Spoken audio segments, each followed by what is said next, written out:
And we're back to the hive with the Nameless One. Our foray into the sewers did not go exactly as planned. Turns out that Feyrod has a lot of backup. In fact, too much backup for us. At least for now. So we're going to find alternative things to do. Because finding Feyrod, yikes.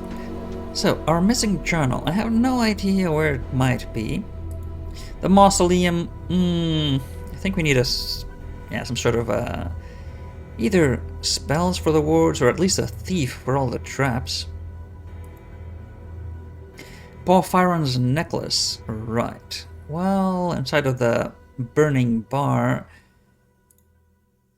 Sefti, yeah, 3 chaos men that we need to get. A way to help ingress. Well, maybe if we know someone that is an experienced planeswalker. Matter of the Walking Dead, yeah.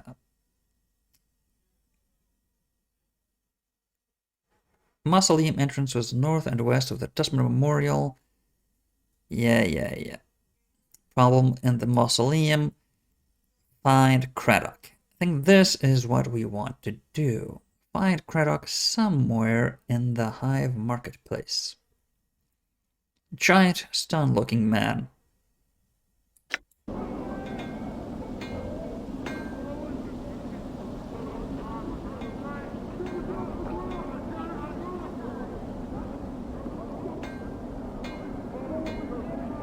If we go south, where does this take us?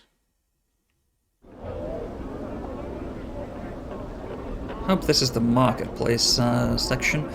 Harlots, hive dwellers, and more harlots.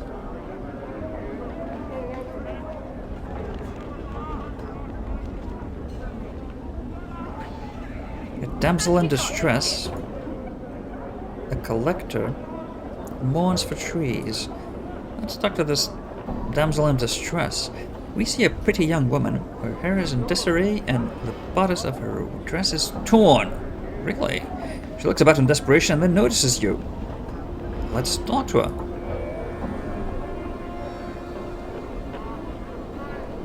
Runs up to you and grabs your arm. And the front of her dress is stained with blood.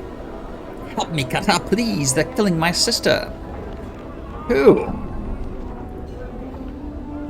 This drunken man who followed us from one of the taverns. We thought he meant no harm. Please, Kata, there's no more time. Help us. Wait.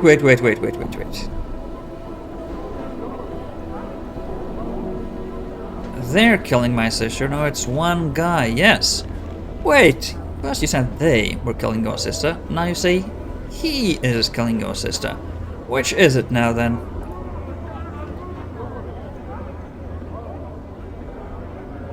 She stares at you, unsure of what to say. I'm distraught. I made a mistake. She glances at the blood that stains her dress. Now that is a dead giveaway. Please help me, Kata. Let's examine that blood, shall we? We glance down at her dress and look at the blood. Although it does appear to be real, it has completely dried. It must be hours old. This is very old blood. Damsel in distress, what are you up to exactly? You see her eyes flick to the bloodstains and then back to you. You think you're gonna hear a hint of nervousness in her voice. You are mistaken, Cutter. Please help me. My sister lies, dying while we tarry. Yeah. You're up to something. Tell me what it is, or I'll kill you right on the spot. She looks into your eyes and then glances at the scars that cover your body. She swallows nervously. You see her pale before your eyes. I'm supposed to lure people into an alley nearby. They're waiting there to take your jink. Let me give you some advice. Don't pick someone like me as your mark. Choose some drunken fob who looks like he's never seen a battle in his life. And make sure he looks like he's more than a couple of coins to his name.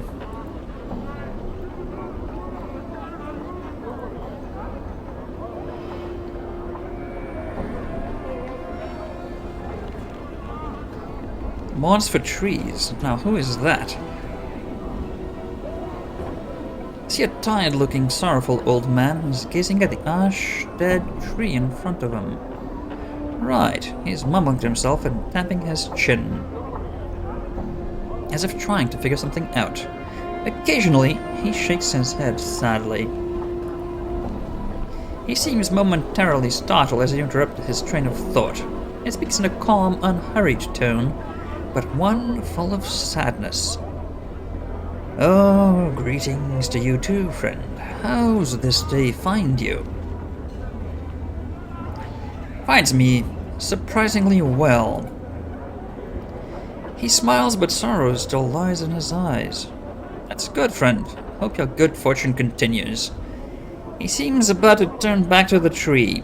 Well, let's ask him back how this day finds him. He shrugs slightly. With a bit of a smile, fortune finds me well, though I'm saddened just the same.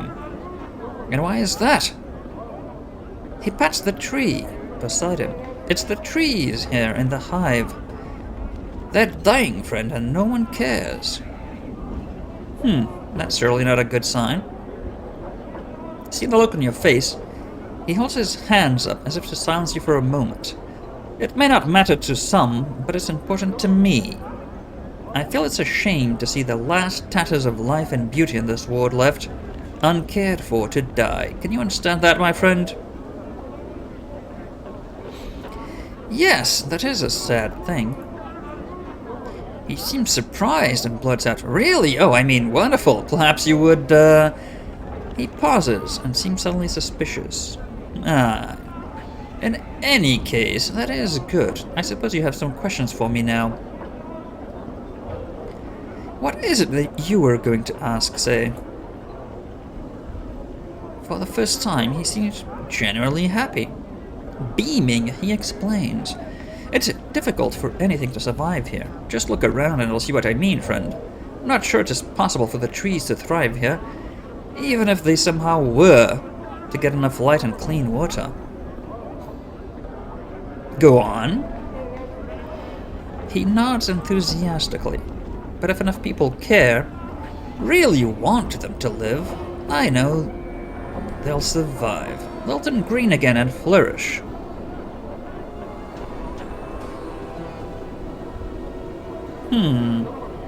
I've seen a lot of strange things happen around here, so you could be right. I am right. I am certain of it. A sense of conviction surrounds him like an aura. Seems so unlike the man you first spoke to. Maybe our conviction strengthened his resolve.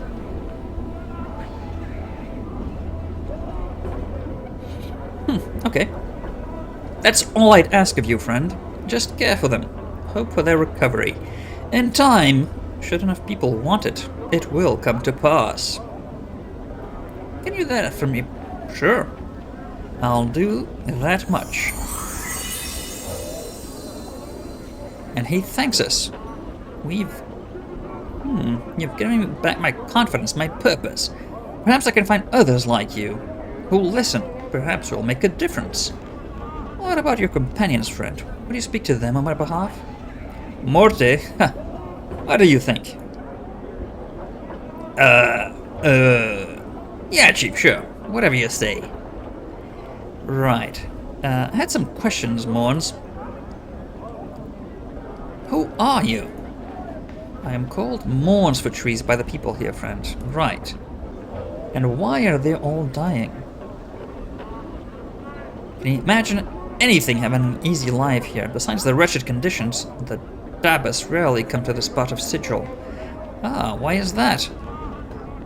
The hive is a dangerous place, but that's not it. The Dabbas have the lady watching over them. And no one's foolish enough to tangle with her, friend. I suppose it's really all on account of Fel. Who is Fel? Well, he's, friend, I'll just say he's one of the only Dabbas that doesn't serve the lady. I don't know the whole dark of it, as they say, but he's shunned by his fellows and lives here alone in the hive.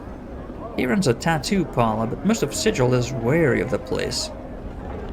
Ooh, we have tattoos. Tell me about this tattoo parlor. Bell's parlor is only a few buildings east of here. It is marked with his personal symbol, a white oval pierced by a lightning bolt. I've never been there myself, but as I understand it, he's been able to turn images from his speech. You know Dabbas speak in images, yes? Rebuses? Or rebuses? Yes, go on. So he's somehow able to turn images from his speech into tattoos. And not just ordinary inkings either. I'm told there's magic about them. And more than just in their making. I don't know much else about it though.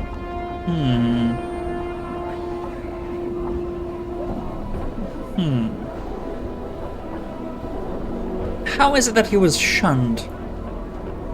Like I said, friend, I'm not too sure. I've only heard vague rumors about him being on the wrong side of the issue. When some power decided to butt heads with a lady. Ah, he turned against the lady. You could always try and ask him, friend. I'm told he's friendly enough, if not a little odd. What power is this? A deity? A god? Normally the lady has no problems with the likes of them, as she keeps their lot out of Sigil entirely. His name was Auskar, but I don't know much else about the affair. What do you mean, was? Ah, as I understand it, the lady destroyed him. I wouldn't forget that if you were ever to consider messing about with her or her servants. Right. So, Auskar is no more. But was it about the parlor that we should be, wary of? Well, since he turned from the lady, many people think it's just a matter of time before her shadow falls on him. No one wants to be about if that happens, I'm sure. Right. Let's talk about something else. I'm looking for a journal. Can't recall seeing one anywhere. Where do you last remember having it? Well, I'm not sure. What can you tell me about this part of the city? Not much else to say about it. It's the worst Sigil has to offer. What if I was going for work?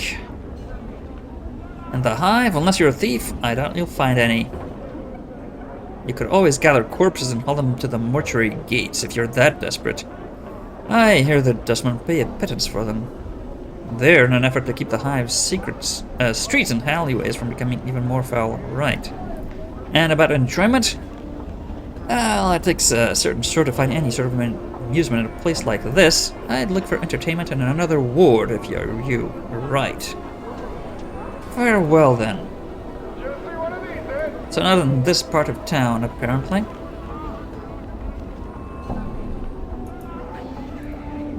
The ash-covered tree looks like it has suffered greatly. Lots of harlots. An angry hive dweller. Starved dog barking thug.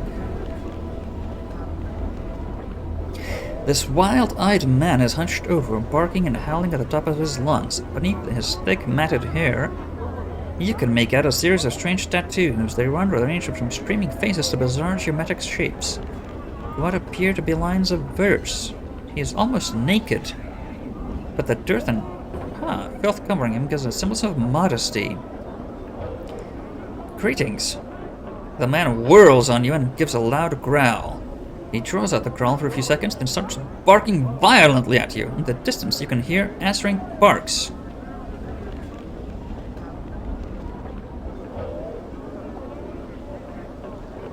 I said greetings? The man's barking ends with a snarl and he leaps at you. Really? Damn it.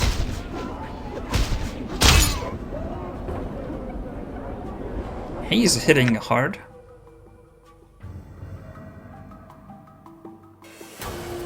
He's hitting too hard for my liking. I think we're gonna need to use one of these babies.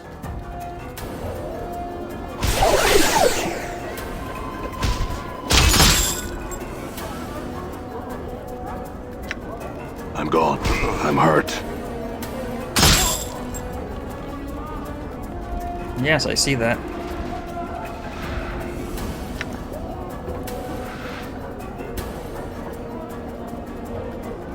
That's not good. Starved dog barking thug. Oh.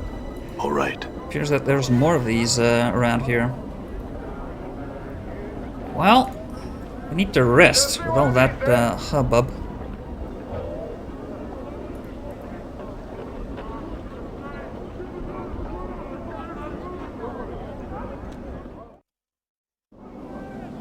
All right. I don't think the market was this way. Maybe the market was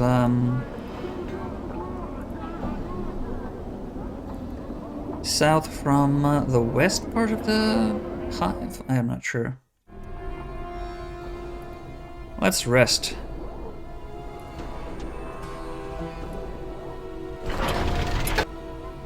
Done. All right. So if we go to the western part of northwestern...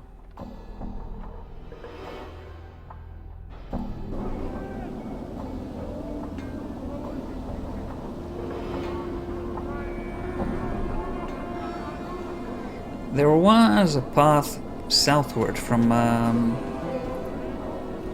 this part of town. Wasn't there? Yeah, southwest. And Rackpicker Square, that's not where we want to go.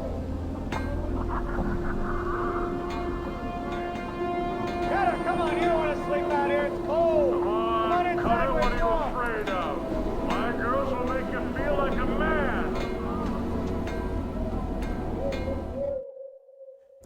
We're just exploring, And of course there's hive dwellers everywhere. Done. Ah, this looks more like a marketplace, right? Plenty of Dabbas here, so it should be safe. Fairly safe, I hope.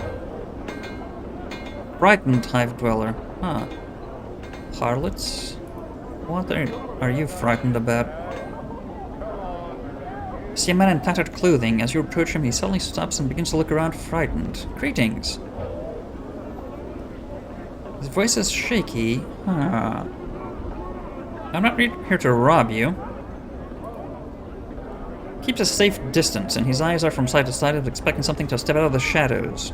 Can you tell me about this, these slums here? What's of interest here? Depends on what you're trying to find. Well, looking for work. Precious little honest work to be found here, Cutter. You can have some brain vermin for some coppers, pass them off the branch office of vermin from some jink, you dare tell, but messing with the brain vermin's dangerous work, though. You can also gather some debtors around the hive, take it to the mortuary for some jink. Yeah. Brain vermin is, nasty little creatures. Bears teeth like a rat, looks pretty foolish. Alone, they're barely nothing at all. It's just when the brain vermin get together, they get all smart the more of them are around each other. They get starting as smart as human. Ah, hive mind. Nobody in their right mind wants that to happen. Hazard to everyone's health it is. Right. Any other work? Right. Where's this branch office? Next to the hive market. Go spireward, that's south and west of the mortuary. 3 or 4 blocks, and you're dead into it. The rat catchers might in front get messy. Okay. Should be somewhere around here.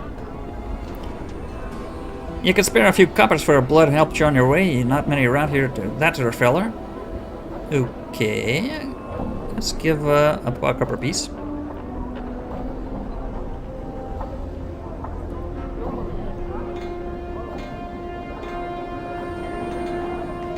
What is this place? Tell me. Oh, you cowardly gnome! Hive merchant. Ah. What? Not good enough for you, eh?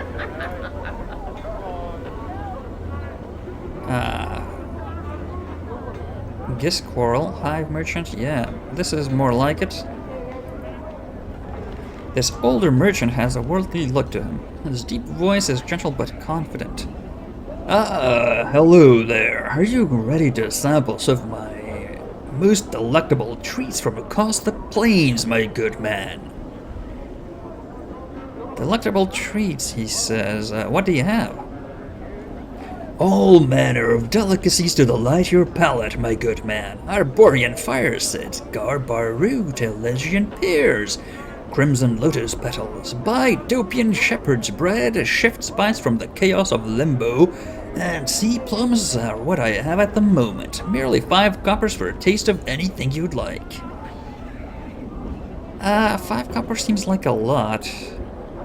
Let's ask about what they taste like. What do fire seeds taste like? Can only suggest that you try. What do you have? Ask about the taste. Garbaroot. Okay, we have to purchase for them to... Never mind then. How much money do we have? Not that much, right? 99 coppers. We have a lot of crap we want to sell. Gisquarrel. Red-skinned guy. Afford to get caught off guard, Cutter. We sell only top of the line. You see a spindly-looking merchant with a brush of grey and red stubble across his chin. He wears several layers of brightly colored robes, so much so that he looks like a flag with arms and legs. He's shaking slightly as you watch. Greetings. I, Gisquarrel. He bows and spreads his trembling hands. As he does, you notice his hands and forearms are a twisted mass of black scar tissue. Ah, as if they were badly burnt. Right. How did you hurt your hands? Doesn't seem to have heard you. He answers only with his spiel, delivered in the same flat monotone.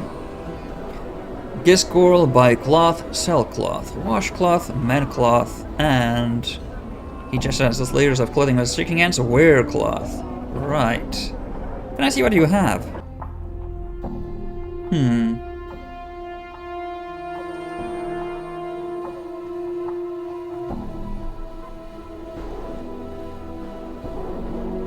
Rags, bandages, and needle and thread. Can we sell stuff? What does this do? Cranium, rat tail, charm is really filthy and smells like the vomit. Great. Pickpocket and stealth bonus. We don't really care too much about that, do we?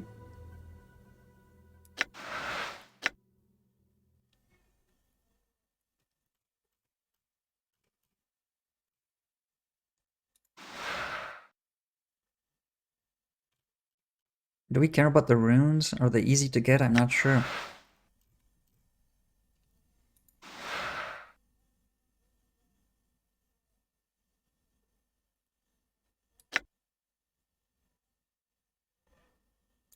Yeah, we still have to examine that a bit better.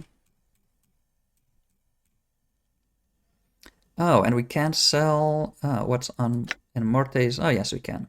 Can sell Dustman robes. And nothing else. Right. Well, we might as well sell the dirty rat charm. Do we want to buy bandages and needle and a thread? We are a bit short on healing items with all that fighting.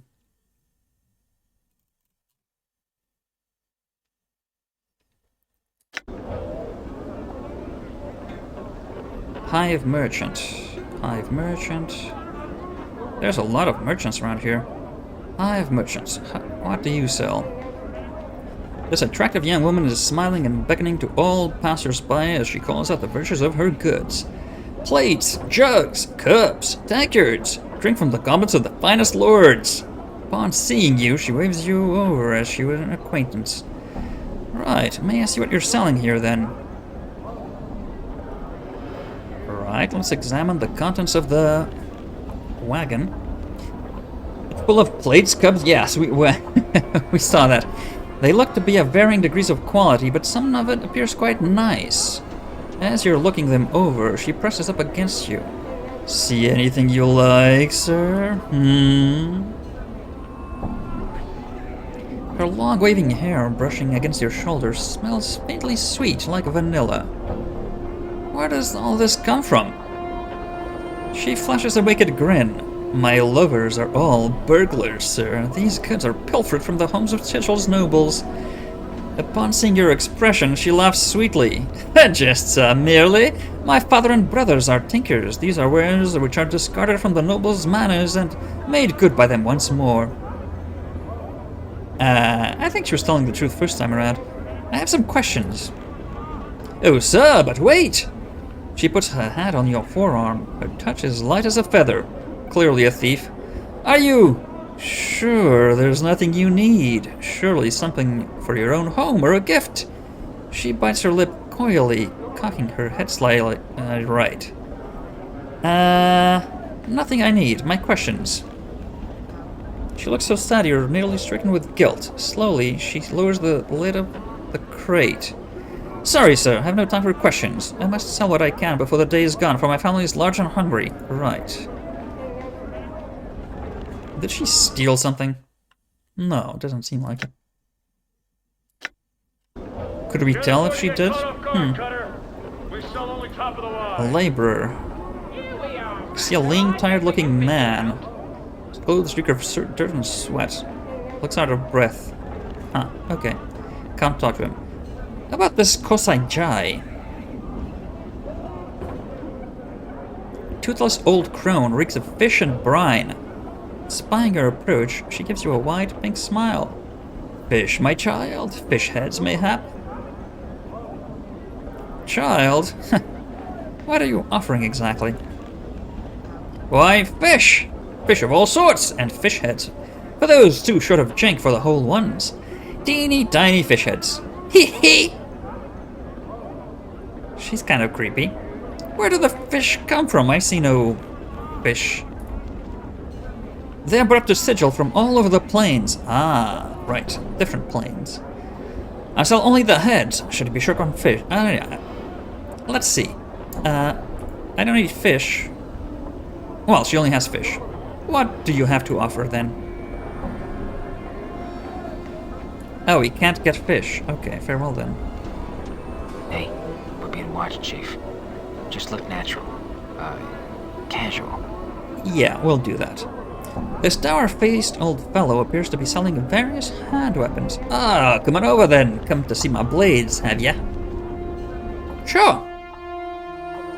Might be able to sell some stuff to this guy. Is there anything we want?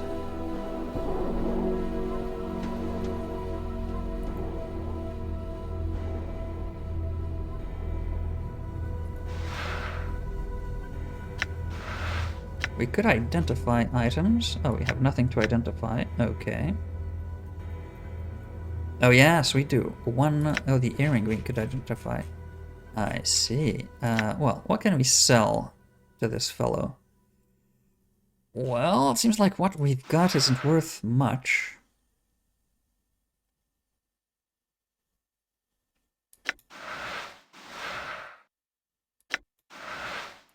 Could sell this. It's worth a bit of coin. That looks interesting. There's bite marks on it. A hammer.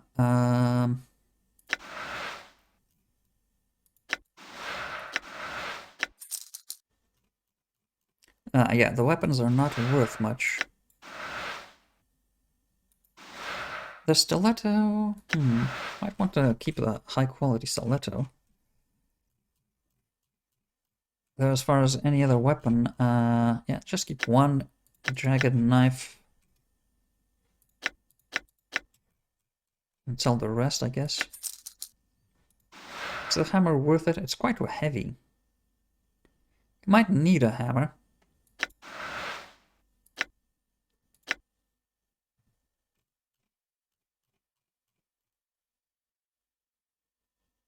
Yeah. Are the maces... Oh, they're not... Okay, Thaco -1. Very poor construction. Poor quality sledgehammer. 2, 7, 8 speed. Is that better than... Slightly. Antler axe. 2, 7... Combat cultures oftentimes use part of the animals as weapons. Iron knuckles, yeah, not very good. We had some of those. A maul. A battle axe. 1/8 slashing. That doesn't seem terrible. Green steel knife. Is that faster than... Not really. Green steel weapons tend to retain their remarkably fine edges and are capable of doing a lot more damage than their standard counterparts. Not really. 1 to 4 piercing, that's the same as a stiletto, so... Green steel dagger. Now this is slightly better. Ah, battle axe of quality. Now this... Okay, 2 to 9 plus 1. Intricate runes are etched on the shaft. And a high-quality sledgehammer. 1 to 10, crushing. Well-crafted hammer. Well, we can afford a good battle axe. I'm not sure it's worth it. Let's see. What do we have now? We have a crescent hatchet. -1 Thaco, 2 to 7, speed 10. So slow. Yeah. Having an iron pry bar can be used to open stuff, so that's good. The scalpel is terrible. I just want to sell it. Fist irons, yeah, I did say we did have one, and we did have one equipped here. So I think we might want that hatchet. That battle axe. Hammer. Yeah, I think we can sell this as well.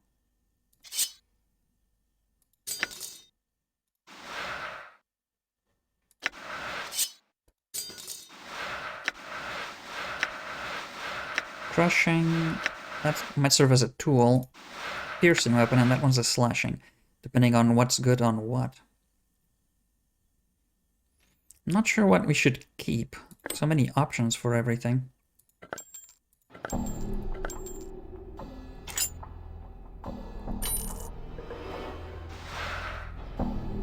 I might also invest in identifying what the hell this is. I'm tempted to sell these, but I don't know. If we get a mage, they might be of use.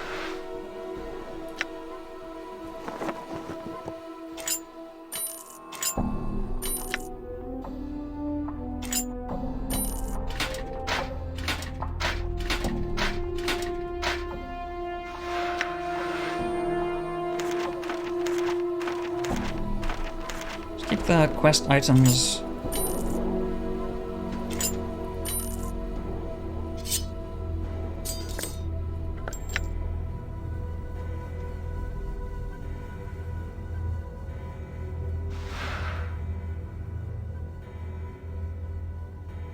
Crude bronze ring looks like it might have doubled as someone's nose ring in the past. Despite the dents and scratches, it might be worth a few coins to a local merchant. Okay, we can sell this. Might as well sell the jagged knife.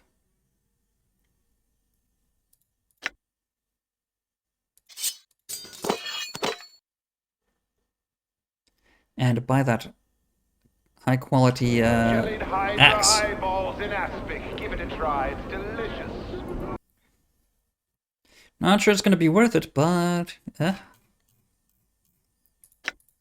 Sell this crap.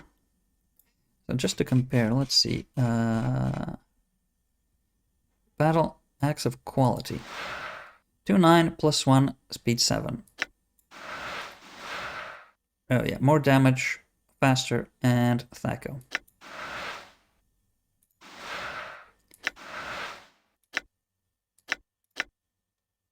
let's sell these. Let's buy that.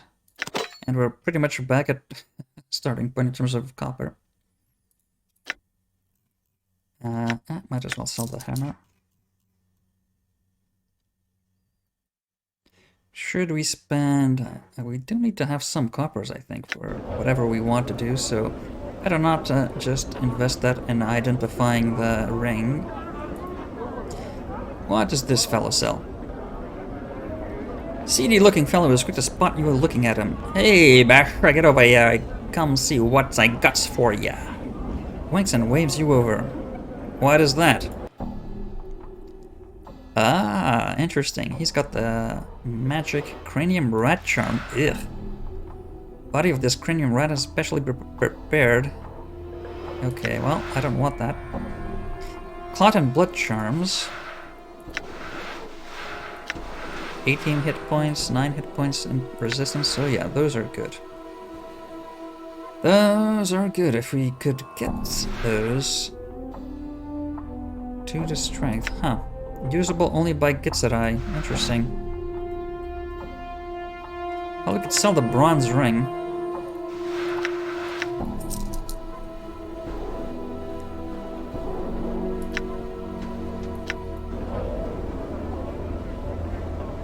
Okay, what does this merchant work on? Jump, Lim, jump! The merchant seems to suddenly notice you. Greetings! Would you like to purchase one of these playful gambling limlims, my lord? Oh, the little things there. What are limlims? They're from the outlands, my lord. Neither holy insect nor animal. They are friendly, playful, and quite loyal. Takes a sidelong glance at the limlims. He leans close to whisper. Pretty tasty too in a pinch. Right. How much?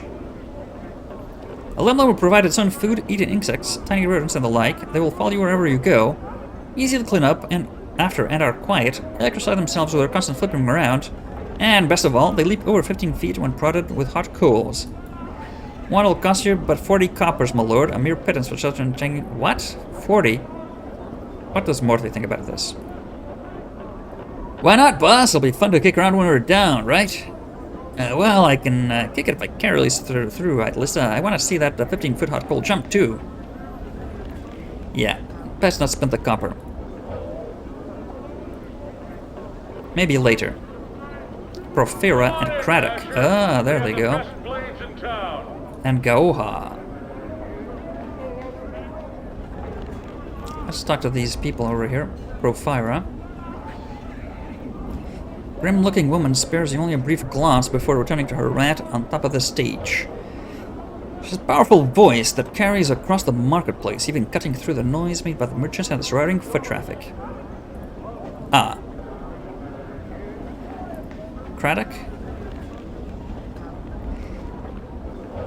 You see a huge man, yeah, this is the fella, watching the area with a tight-lipped frown and narrowed eyes. He is hunched slightly, as if bearing a heavy load on his shoulders. The unpleasant smell of sweat and dirt wafts from his clothes. Greetings! The man glances down at you, and his frown deepens. Aye? What are you sniffing around here for? You Craddock? Mayhap. He studies your face as if trying to recall you. If I am, what be it to ye? I come with a message from Bane the Cinder. The message states, the shipment must be incursed by the 3rd day or there will be a penalty. By the hells! Can they be such fools that they think we can miracle it there? Alright then, your message has found its way to the right ears for all the good it'll do. What's the problem? Look around ya! Craddock nods at the laborers on the marketplace and then scowls. These laggards are half-wits can barely keep up with the load as it stands, and now it needs doing in half the time? Need help? I'll tell you what I need. All my men to show up for work. July has gone missing since this morning, and I need him back now. Where is he gone? That high-breed goat is probably passed out on the street somewhere by the smoldering corpse, where she should be helping us, worthless sod. I'll find him. Smoldering corpse. Oh, you could ya? Kardec squints at you. And now, why would you do that? Well, you need the help, don't you? And it sounds like you can spare the time to go looking for him, so, there's work to be done. I'll do it for you.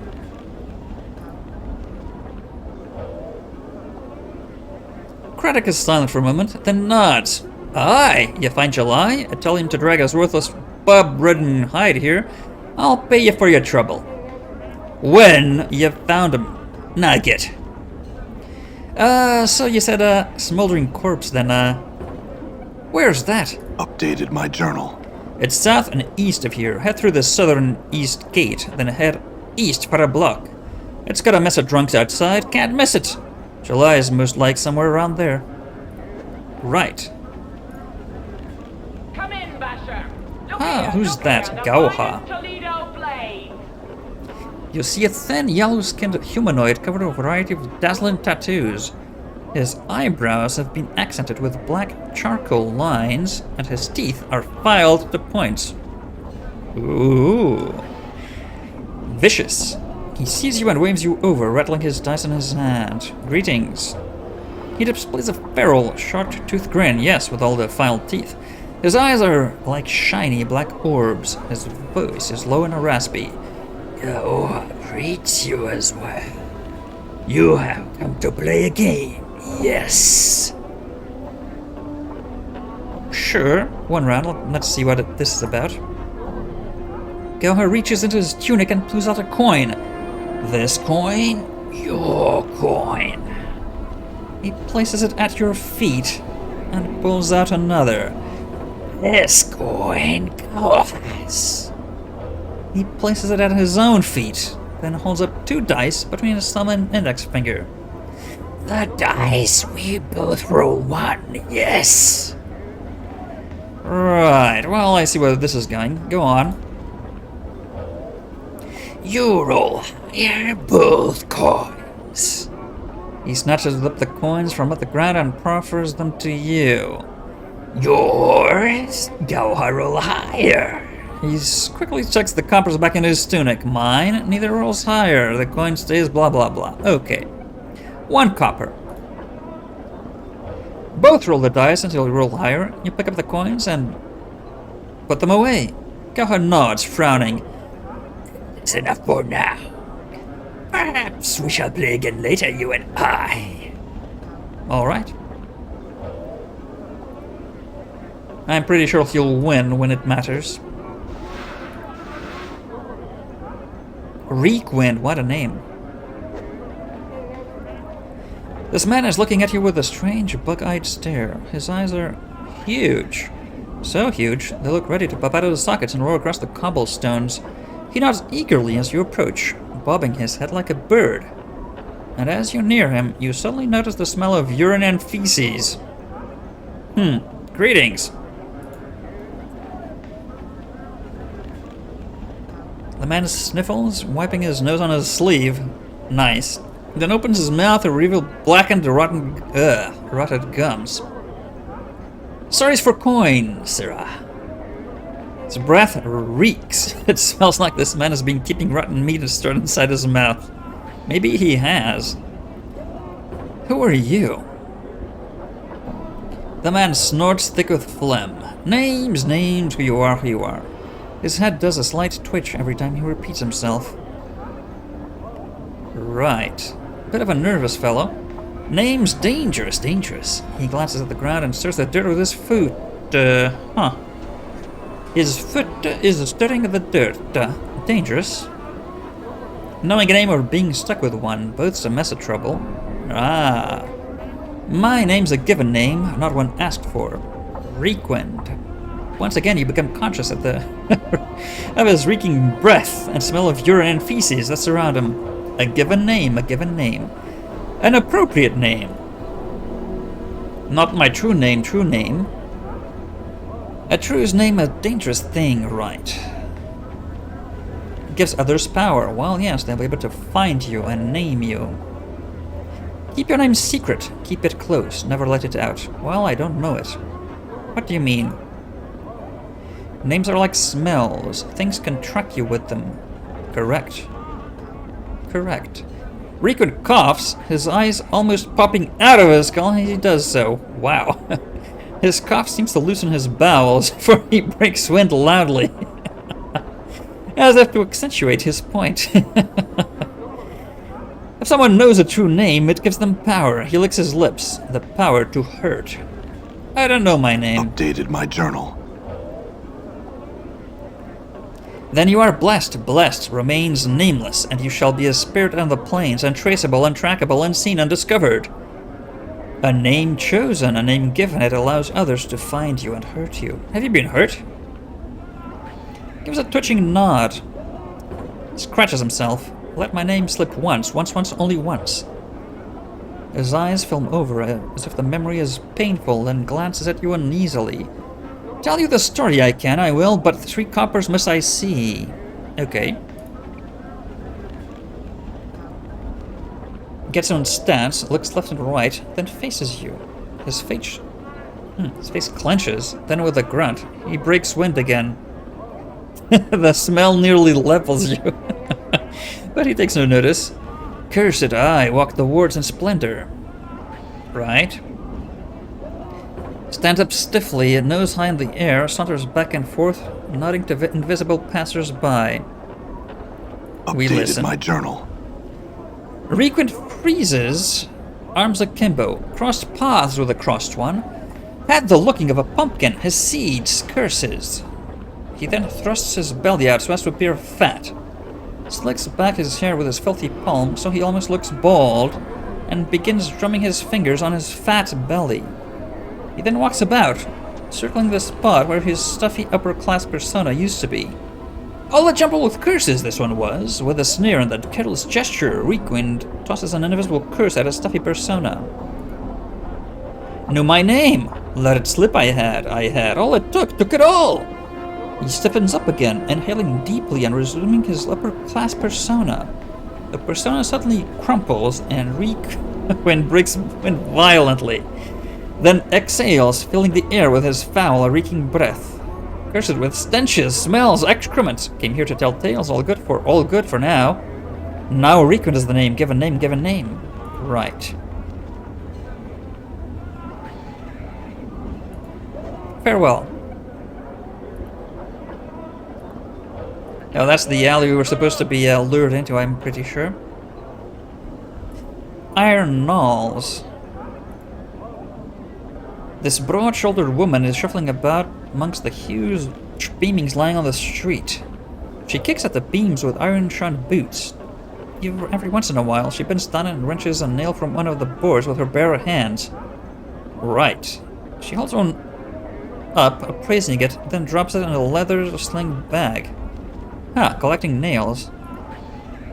She straightens up, hearing you approach. She smiles politely, but from her stance and the way her hands rest close to the hilt of her weapon, you can tell she's ready for trouble. You notice one of her eyes has a milky film over it. That's close enough. What do you need from me?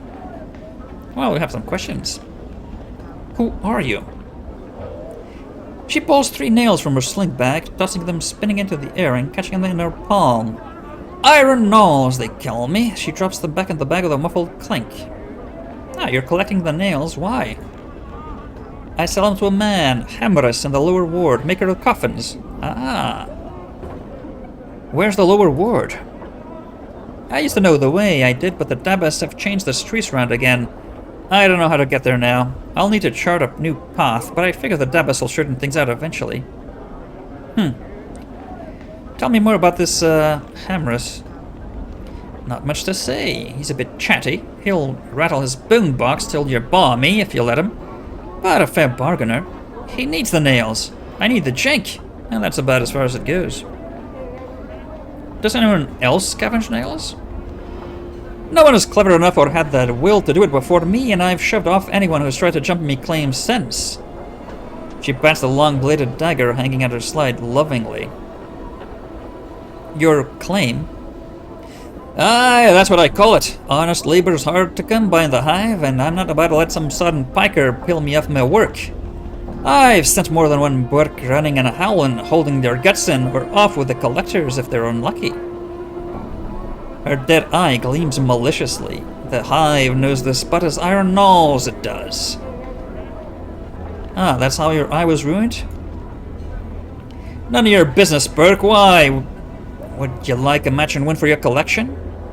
No, just have some questions. What can you tell me about this place? Got a lot of work to do. The nails aren't finding everything in my bag. Well, I'm spilling chant with you. Why don't you pick another cutter's brain box about that for a time? Sure.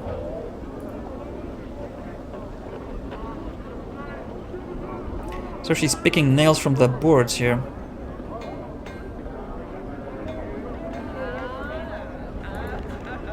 Ash Mantle and Meram. So many people to talk to. And we need to go to southeast somewhere to find ourselves where the hell the drunk worker went. Very interesting people around here, but so much more to find out about the hive.